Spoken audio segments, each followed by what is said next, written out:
6 areas where SEO and PPC can work more effectively together with Csaba Szabo.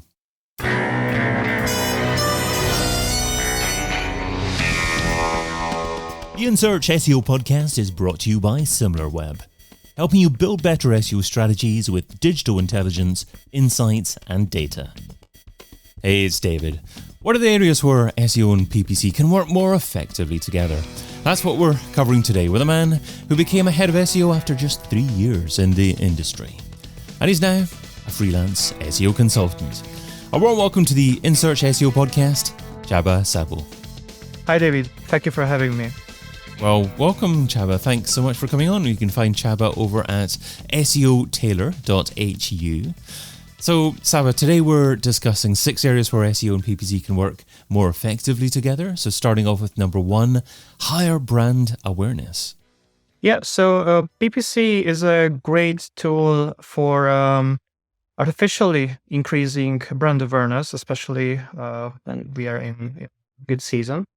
And if PPC, either on social media or Google Ads or on TikTok, etc., can raise the demand or the search volume behind branded queries, then SEO can reap the benefits by practically indirectly generating more branded organic traffic as well.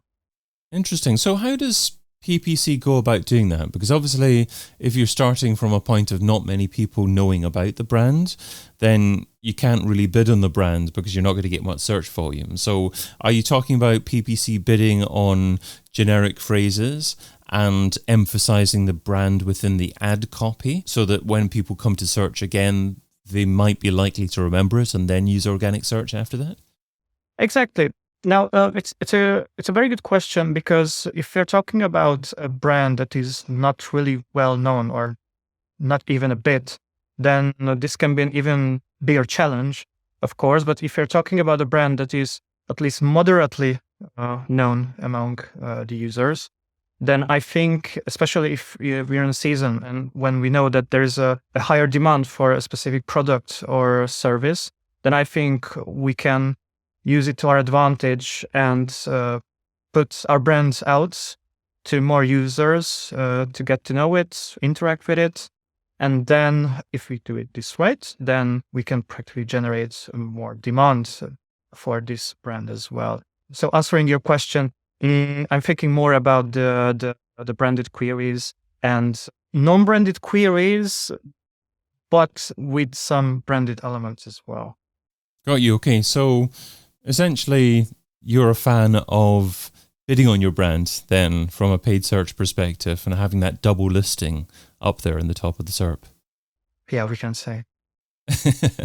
Okay, well, that leads us up to number 2, which is bypass competitors.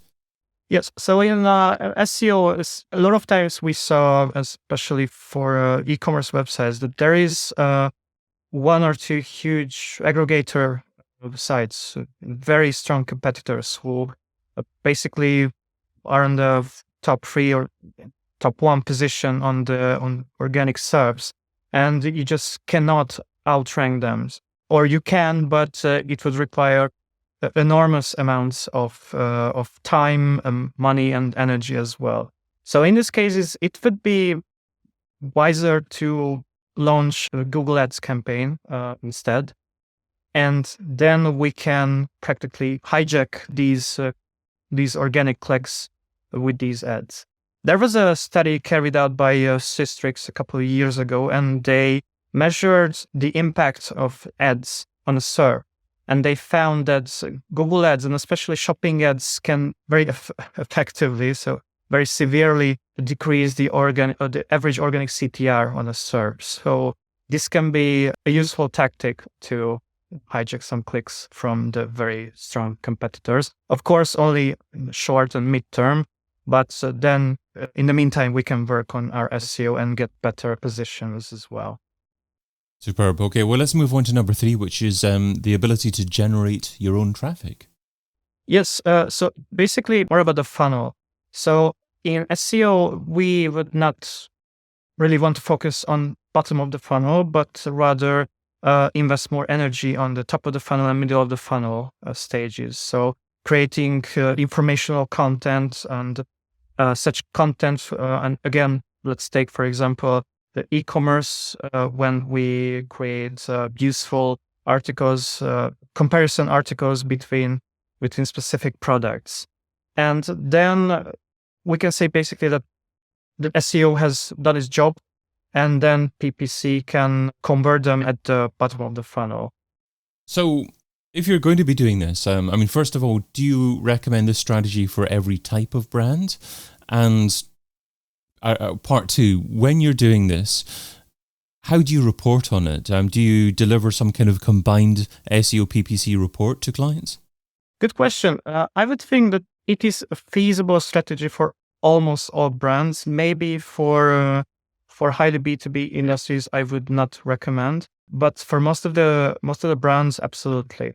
As for reporting, I think if we have some specific topics / keywords, when we know that, yes, these keywords have an informational search intent, and these keywords have a commercial or transactional search intent, then we can divide these into separate groups and report specifically for the informational and commercial, but especially for the informational keywords with an SEO report and with a PPC report for the latter.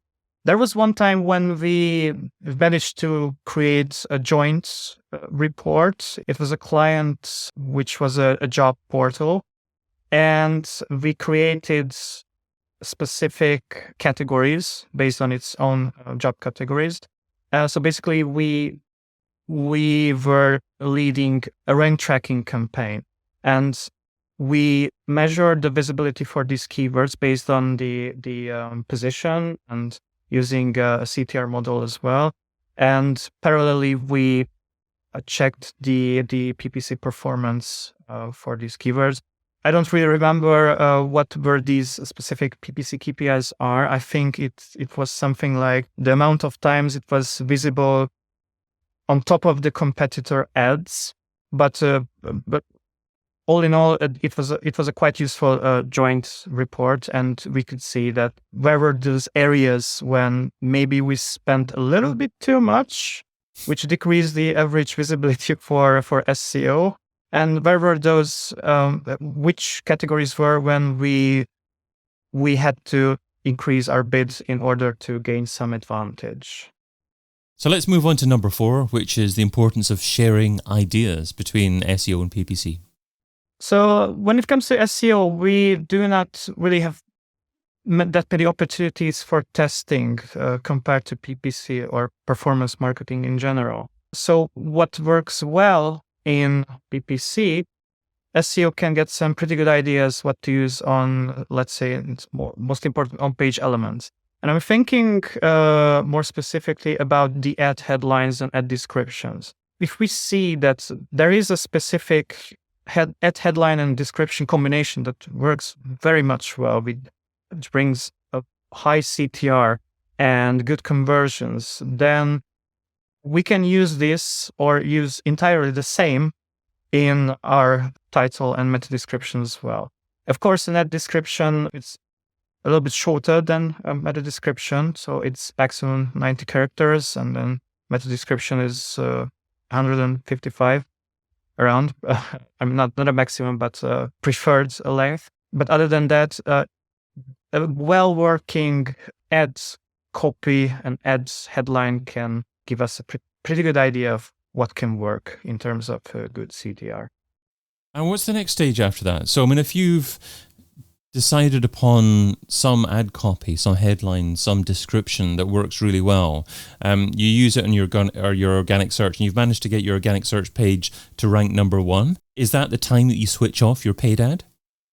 No, not exactly. I'm thinking about if we are not at the top 1. So let's say we are the top 3, top 4, and if we compare it to a CTR model, that what should be our average CTR, and we see that our actual CTR is a bit lower than what it should be, then we have an idea that maybe these are not the best options.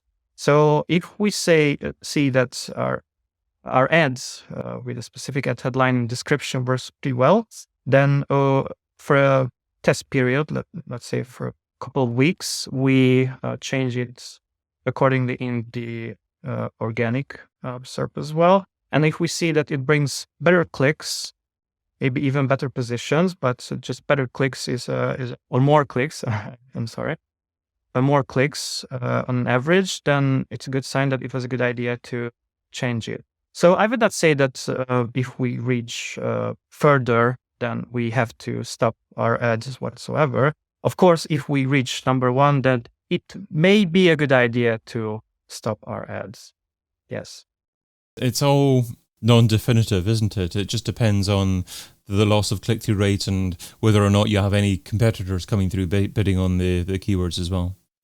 Exactly. And how the ads and the organic results interacts together. So if we look at it as an online marketing ecosystem, then this is a very good opportunity for learn from one another and then change our tactics, our ad spending accordingly. If, let's say, we've reached the top one, then why would we spend on ads if we have the best position and can get the most out of SERP free?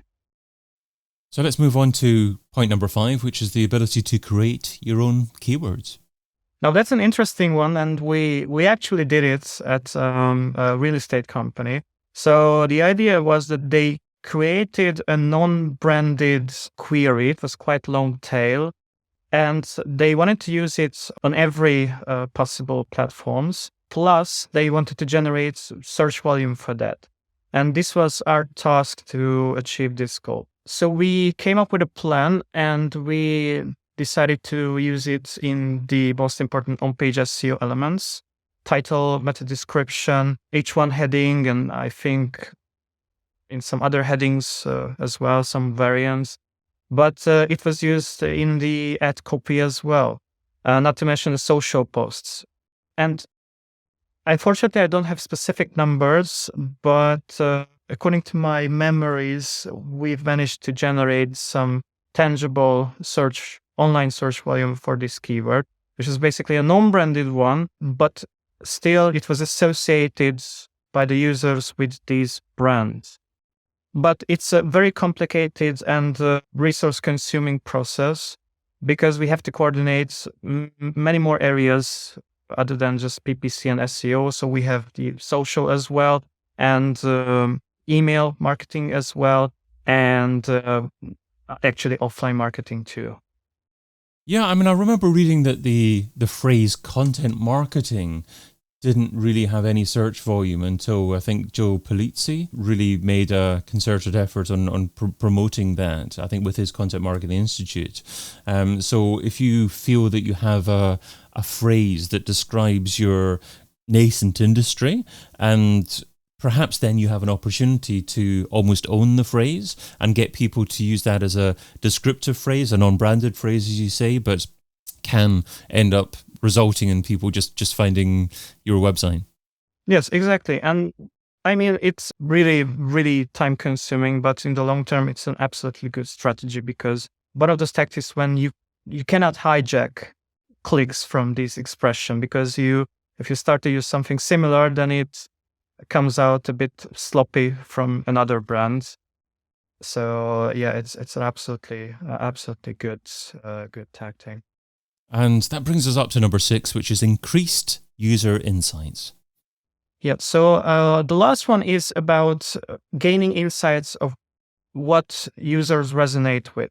So if we see that there is a specific, let's say, a social media post about a specific topic or a video or an image, and we see that we have a great engagement numbers, people interact a lot with that and post comments about it, then we can learn that yes, this is the content that resonates well with our users, and we can use it as a basis for more content on our page from an SEO perspective, such as copywriting and creating blog posts around these topics. And not to mention the content format. So if we say that they prefer videos more, or maybe they prefer infographics more, then we know that, we must use these types of content vehicles on our website as well. So let's finish off with the Pareto pickle. So Pareto says that you can get 80% of your results from 20% of your efforts. What's one SEO activity that you would recommend that provides incredible results for modest levels of effort? Oh, not an easy question, but I would say keyword gap analysis, which is, I think, quite simple. But of course, you have to pay attention to the data you're seeing because it can mislead you as well. But if you carry out a modestly short analysis based on what you see, then it can really save you a lot of time in the long run or in the midterm. I've been your host, David Bain. You can find Csaba Szabo over at seotailor.hu. Csaba, thanks so much for being on the In Search SEO podcast. Thank you, David, for inviting me. And thank you for listening. Check out all the previous episodes and sign up for a free trial of the Similarweb platform over at similarweb.com.